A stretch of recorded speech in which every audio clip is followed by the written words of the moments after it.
ಯಾವ ರೀತಿ ಸಮರ್ಥಿಸ್ಕೊಳ್ತೀರಿ ಈ ಘಟನಾವಳಿಯನ್ನು? ಅಲ್ಲ ನೋಡಿ, ಸ್ಮಿತಾ ಅವ್ರು ಹೇಳ್ದಂಗೆ ಒಂದು ಹಳ್ಳಿನಲ್ಲಿ ಇಂತಹ ಒಂದು ಘಟನೆ ನಡೆದಾದ ನಂತರ ಅಲ್ಲಿಯ ಮುಖಂಡರು, ಅಲ್ಲಿಯ ನಾಗರಿಕರು ವಾಸ ಆಗುವಂಥವ್ರು, ಅವರಿಗೆ ಎಷ್ಟು ಒಂದು ಕೋಪ ಬಂದಿದೆ ಈ ವಿಷಯದ ಬಗ್ಗೆ. ಇದು ರಾಜ್ಯಾದ್ಯಂತ ಮುಟ್ಟಕ್ಕಿಂತ ಮುಂಚೆ ಪ್ರತಿಭಟನೆ ಶುರುವಾಗಿದ್ದು ಅಲ್ಲಿ. ಅವರು ಅಲ್ಲಿ ಹೋಗಿದ್ದು ಅವ್ರು ಕ್ಲಿಯರ್ ಸ್ಪಷ್ಟವಾಗಿ ಹೇಳಿದ್ದಾರೆ, ನಾವಲ್ಲಿ ಹೋಗಿದ್ದು ಈ ಥರ ಒಂದು ಕಂಬ ಕಟ್ಟಿಸಿದ್ದು, ದುಡ್ಡು ಫಂಡ್ ಮಾಡಿಸಿದ್ದು ಎಲ್ಲಾನು ಒಂದು ಗುರಿ ಇಟ್ಕೊಂಡು ಒಂದು ಉದ್ದೇಶ ಇಟ್ಕೊಂಡಿದ್ದು. ಆ ಉದ್ದೇಶವನ್ನ ಮಾಡಬಾರ್ದು ಅಂತ ಸರ್ಕಾರ ಹೇಳಿದಾಗ ಆ ಕೋಪನ ಯಾವುದೇ ಆದಂತಹ ರಾಜಕೀಯ ಪಕ್ಷ ಹೋಗಿ ಅದನ್ನ ಹೋಗಿ ಸ್ಪಷ್ಟ ಮಾಡಲಿಲ್ಲ ಅಲ್ಲಿ. ಅದು ಕೋಪ ಹುಟ್ಟಿದ್ದೇ ಜನರ ಮಧ್ಯದಲ್ಲಿ. ಇಂತಹ ಒಂದು ಪ್ರೊಟೆಸ್ಟ್ ಶುರುವಾಗಿದೆ ಜನರಿಂದ. ಹೀಗಾಗಿರೋದ್ರಿಂದ ಒಂದು ಯೋಚನೆ ಮಾಡಬೇಕು, ಈ ಸರ್ಕಾರ ಯಾಕೆ ಇಷ್ಟು ಒಂದು ಹಿಂದೂ ವಿರೋಧಿ ಸರ್ಕಾರ ಆಗಿ ನೇಮಿಸ್ಕೊಳ್ತಾ ಇದೆ ಅನ್ನೋ ವಿಷಯನ ನಾವು ಯೋಚನೆ ಮಾಡಬೇಕು. ನಜ್ಮಾ ಅವರೇ, ಇವಾಗ ಅಲ್ಲೊಂದು ಪ್ರತಿಭಟನೆ ಆಗ್ತಾ ಇತ್ತು. ವಿರೋಧ ಪಕ್ಷವಾಗಿ ಸರ್ಕಾರದ ನಡೆಯನ್ನ ಯಾರು ಖಂಡಿಸ್ತಾರೆ ಅವರ ಪರವಾಗಿ ನಿಲ್ಲೋದು ವಿರೋಧ ಪಕ್ಷದ ಸಹಜ ಸ್ವಭಾವ, ಅದನ್ನೇ ಅವ್ರು ಮಾಡ್ತಿದ್ದಾರೆ ಕೂಡ. ಇಲ್ಲಿ ಇದನ್ನ ರಾಜಕೀಯಗೊಳಿಸ್ತಿರೋದೇನೆ ಬಿಜೆಪಿ, ಅವ್ರ ಜೊತೆಯಲ್ಲಿ JDS. ಈ ರೀತಿ ಅವಲೋಕನ ವಿಶ್ಲೇಷಣೆ ಯಾಕಾಗ್ತಿದೆ ಅಂತ ಹೇಳಿ. ಎಲ್ಲದಕ್ಕಿಂತ ಮೊದಲನೇದಾಗಿ ನಾನು ಒಂದನ್ನು ಸ್ಪಷ್ಟಪಡಿಸ್ಲಿಕ್ಕೆ ಇಷ್ಟಪಡ್ತೇನೆ. ಅದು ಹಿಂದೂ ಆಗಿರಲಿ, ಮುಸ್ಲಿಂ ಆಗಿರಲಿ, ಕ್ರೈಸ್ತ ಆಗಿರಲಿ, ಫಾರ್ಸಿ ಆಗಿರಲಿ, ಜೈನರಾಗಿರಲಿ, ಎಲ್ರಿಗೂ ಕೂಡ ತಮ್ಮದೇ ಆದಂಥ ಒಂದೊಂದು ಫ್ಲಾಗ್ಗಳು ಇರುತ್ತೆ. ಆದರೆ ಇದೆಲ್ಲದಕ್ಕಿಂತ ದೊಡ್ಡದು ನಮಗೆ ನಮ್ಮ ದೇಶ ಮೊದಲು, ನಮಗೆ ನಮ್ಮ ನಾಡು ಮೊದಲು ಅನ್ನುವಂಥದ್ದು. ಎಲ್ಲದಕ್ಕಿಂತ ಇಂಪಾರ್ಟೆಂಟ್ ಆಗಿರುವಂಥದ್ದು ಭಾರತದ ಧ್ವಜ. ಅದನ್ನ ಇಳಿಸಿ ಪ್ರತಿಭಟನೆಯನ್ನ ಮಾಡಿದ್ದಾರೆ. ಒಂದನ್ನ ಗಮನದಲ್ಲಿ ಇಟ್ಕೊಳ್ಬೇಕು, ಕೆರಗೋಡು ಗ್ರಾಮ ಪಂಚಾಯಿತಿ ಅದನ್ನ ಇಳಿಸಿ ಅಂತ ಹೇಳಿದ್ದಾರೆ. ಕೆರಗೋಡು ಗ್ರಾಮ ಪಂಚಾಯಿತಿಯ ಕಾರ್ಯಾಲಯದಲ್ಲಿ ಪರ್ಮಿಷನ್ ಅನ್ನ ತಗೊಂಡಿರುವಂತದ್ದು ನಾನು ಓದ್ಬಿಡ್ತೀನಿ. ಮಂಡ್ಯ ತಾಲೂಕು ಕೆರಗೋಡು ಗ್ರಾಮ ಪಂಚಾಯಿತಿ ವ್ಯಾಪ್ತಿಯ ಕೆರಗೋಡು ಗ್ರಾಮದ ಶ್ರೀ ಗೌರಿಶಂಕರ ಸೇವಾ ಟ್ರಸ್ಟ್ ಏನಿದೆ, ಅವ್ರ ಅರ್ಜಿ ಕೊಟ್ಟಿರೋ ಸಂಖ್ಯೆ ಎಲ್ಲ ಹಾಕಿ ಸರಿಸುಮಾರು 35 ವರ್ಷಗಳಿಂದ ಕೆರಗೋಡು ಗ್ರಾಮದಲ್ಲಿ ಧಾರ್ಮಿಕ, ಸಾಮಾಜಿಕ, ಶೈಕ್ಷಣಿಕ.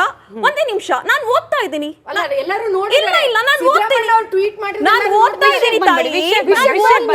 ತಾಯಿ ವೆರಿ ಕ್ಲಿಯರ್ಲಿ. ಯಾಕೆ ನೀವು ತ್ರಿವರ್ಣ ಧ್ವಜ ಅಂದ್ರೆ ಯಾಕೆ ಹೌಹಾರ್ ಬೀಳ್ತಾ ಇದ್ದೀರಾ? ನಿಜವಾಗಿ ಇಂಡಿಯನ್ಸ್ ಎಲ್ಲ ತ್ರಿವರ್ಣ ಧ್ವಜ ಅಂದ್ರೆ ಇಂಪಾರ್ಟೆನ್ಸ್ ಕೊಡ್ತಾರೆ. ಅಲ್ಲಿ ಕೆತ್ತಿರೋದು. ಒಂದ್ ನಿಮಿಷ ಅಮ್ಮ, ಅಬ್ಜೆಕ್ಷನ್ ವಿಚಾರಕ್ಕೆ ಬಂದ್ಬಿಡಿ ನೇರವಾಗಿ. ಈ ಧ್ವಜಸ್ತಂಭದಲ್ಲಿ ತ್ರಿವರ್ಣ ಧ್ವಜ ಹಾಗೂ ಕರ್ನಾಟಕದ ಬಾವುಟ ಹಾರಿಸಲು ಒಪ್ಪಿರುತ್ತೇವೆ ಹಾಗೂ ಗ್ರಾಮ ಪಂಚಾಯಿತಿಯ ಷರತ್ತುಗಳಿಗೆ ಬದ್ಧರಾಗಿರುತ್ತೇವೆ ಎಂದು ಅರ್ಜಿ ಸಲ್ಲಿಸಿರುತ್ತಾರೆ.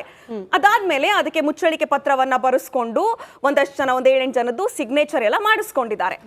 ಒಂದು ಈಗ ಪಂಚಾಯತ್ ಲೆವೆಲ್ ಅಲ್ಲಿ, ಮತ್ತೆ ನಾನು ಈ ಪಂಚಾಯತ್ಗಳ ಮಟ್ಟದಲ್ಲಿ ಕೆಲಸ ಮಾಡಿರೋದ್ರಿಂದ ಹೇಳ್ತಾ ಇದ್ದೀನಿ, ಪಂಚಾಯತಿಗಳಲ್ಲಿ ಒಂದು ಗ್ರಾಮ ಸಭೆ ಅಂತ ಏನಾಗುತ್ತೆ, ಆ ಗ್ರಾಮ ಸಭೆಯಲ್ಲಿ ಒಟ್ಟಾಗಿ ಸೇರಿ ಸರ್ವ ಸದಸ್ಯರ ಒಂದು ಒಮ್ಮತವನ್ನ ತೆಗೆದುಕೊಂಡು, ಊರಿನವರ ಒಮ್ಮತವನ್ನ ತೆಗೆದುಕೊಂಡು ಯಾವುದೇ ರೆಸಲ್ಯೂಷನ್ ಗಳನ್ನ ಪಾಸ್ ಮಾಡ್ತಾರೆ.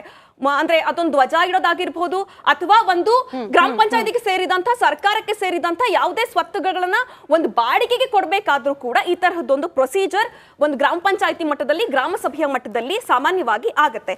ಸೊ ಗ್ರಾಮ ಸಭೆಯಲ್ಲಿ, ಗ್ರಾಮ ಪಂಚಾಯತಿನಲ್ಲಿ ತೆಗೆದುಕೊಂಡಿರುವಂತಹ ನಿರ್ಣಯ ನನಗೆ ಮಾತಾಡಕ್ ಬಿಡಕ್ ಹೇಳಿ ಸ್ಮಿತಾ. 30 ಸೆಕೆಂಡ್ ಮುಗಿಸಿದೆ. ಒಂದು ಪ್ರೊಸೀಜರ್ ಪ್ರಕಾರ ಅಲ್ಲಿ ಹೇಳಿರೋದೇನು, ಧ್ವಜವನ್ನ ಹಾರಿಸೋದಕ್ಕೆ ಯಾವ ಧ್ವಜಕ್ಕೆ ಪರ್ಮಿಷನ್ ತಗೊಂಡಿದ್ದಾರೆ, ನಾಡ ಬಾವುಟ ಮತ್ತು ನಮ್ಮ ರಾಷ್ಟ್ರ ಧ್ವಜಕ್ಕೆ ಪರ್ಮಿಷನ್ ಅನ್ನ ತಗೊಂಡಿದ್ದಾರೆ. ಸ್ಮಿತಾ ಮುಗಿಸಿ, ನಿಮ್ದೇ ಅಲ್ಲ ಇದು ಶೋ, ಬೇರೆಯವರು ಬಿಡಮ್ಮ, ನೀನ್ ಮಾತಾಡ್ಬೇಕಾದ್ರೆ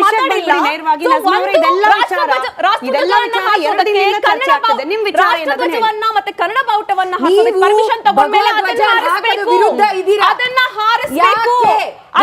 ಕರ್ನಾಟಕದಲ್ಲಿ ಹಾರಿಸ್ತೀವಿ ಅಂತ ಕೇಳ್ತಾರೆ. ಜಮೀನಲ್ಲಿ, ಅವರ ಸ್ವತ್ತಲ್ಲಿ, ಅವರ ಮನೆಯಲ್ಲಿ ಯಾವ ಜನ ಸರ್ಕಾರಿ ಜಾಗದಲ್ಲಿ, ಇದು ಸರ್ಕಾರಿ ಜಾಗ ಅಲ್ಲ, ಇದು ಸಾರ್ವಜನಿಕ ಜಾಗ.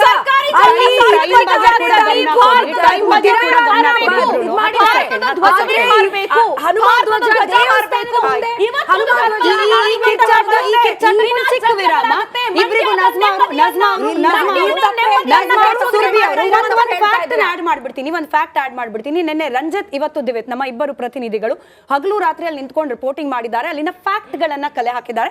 ಫ್ಯಾಕ್ಟ್ ನಿಮ್ಮಿಬ್ಬರು ಮುಂದೆ ಇಟ್ಬಿಡ್ತೀನಿ, ಆಮೇಲೆ ನೀವಿಬ್ಬರಲ್ಲಿ ಯಾರು ಬೇಕಾದ್ರೂ ಅದನ್ನ ಸಮರ್ಥನೆ ಮಾಡ್ಕೊಳ್ಬಹುದು. ನೀವೇ ಹೇಳ್ದಾಗೆ ಶ್ರೀ ಗೌರಿ ಶಂಕರ ಸೇವಾ ಟ್ರಸ್ಟ್ ಇವರೇನೆ ಆ ಧ್ವಜಸ್ತಂಭದ ಜೀರ್ಣೋದ್ಧಾರದ ಜವಾಬ್ದಾರಿಯನ್ನ ಹೊತ್ತವರು.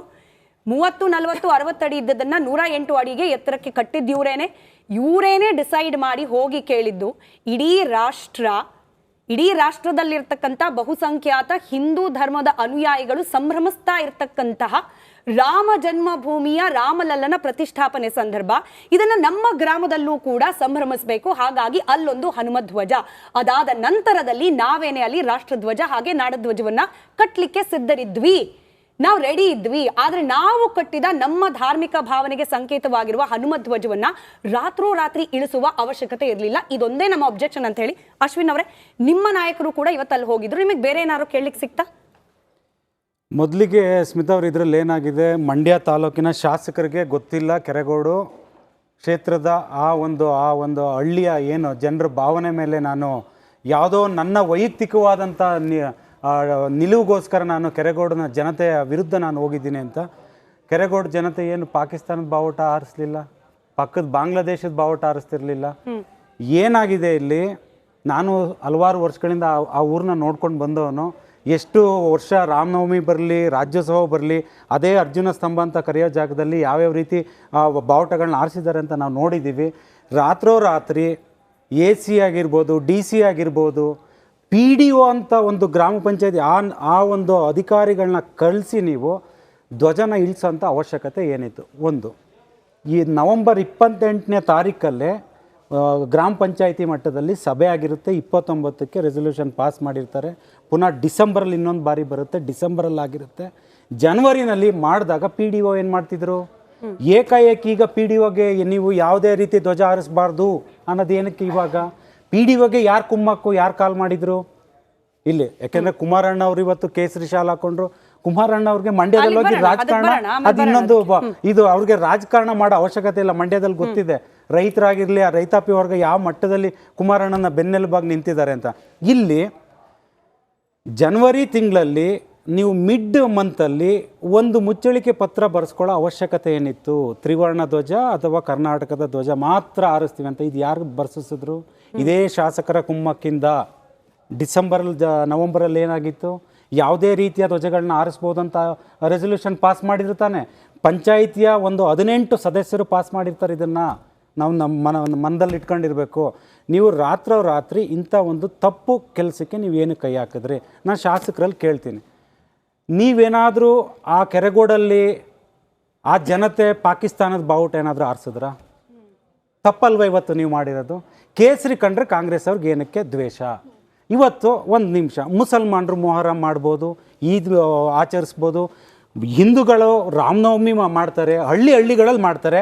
ನೀವು ರಾತ್ರಿ ಏನೋ ಬಂದು ACDC ಅವ್ರು ಬಂದುಬಿಟ್ಟು ಇಲ್ಲಿ ಉದ್ವಿಗ್ನ ಪರಿಸ್ಥಿತಿ ಇಲ್ಲ, ಕೋಮು ಗಲಭೆಗಳಾಗುತ್ತೆ, ಸ್ಟಾಪ್ ಮಾಡಿಬಿಡಿ ಅಂದರೆ ಏನರ್ಥ? ಏನು ಗಲಾಟೆ ಆಗಿತ್ತಾ ಕೆರಗೋಡಲ್ಲಿ? ಗಲಾಟೆ ಆಗಿದೆ ಏನಕ್ಕೆ? ನೀವು ರಾತ್ರಿ ಧ್ವಜ ಇಳಿಸಿದ್ಕೆ ತಾನೇ ಅರ್ಜುನ ಸ್ತಂಭದ ಹತ್ರ. ಈ ಘಟನೆಗೆ ನೇರವಾಗಿ ಆ ತಾಲೂಕಿನ ಶಾಸಕರು ಹೊಣೆ ಹೊರಬೇಕು. ಮತ್ತೆ ಅಧಿಕಾರಿಗಳು ಕೂಡ ಆ ಹಳ್ಳಿಯ ಭಾವನೆ, ಆ ಹಳ್ಳಿಯ ಜನತೆಯ ಭಾವನೆ ಮೇಲೆ ನೀವು ಈ ರೀತಿ ಗದಾ ಪ್ರಹಾರ ಮಾಡೋದಿದೆಯಲ್ಲ ಸರ್, ಅಕ್ಷಮ್ಯ ಅಪರಾಧ. ಅಧಿಕಾರಿಗಳಿಗೆ ಯಾರು ಸರ್ ಇನ್ಫಾರ್ಮೇಶನ್ ಕೊಟ್ಟಿದ್ದು?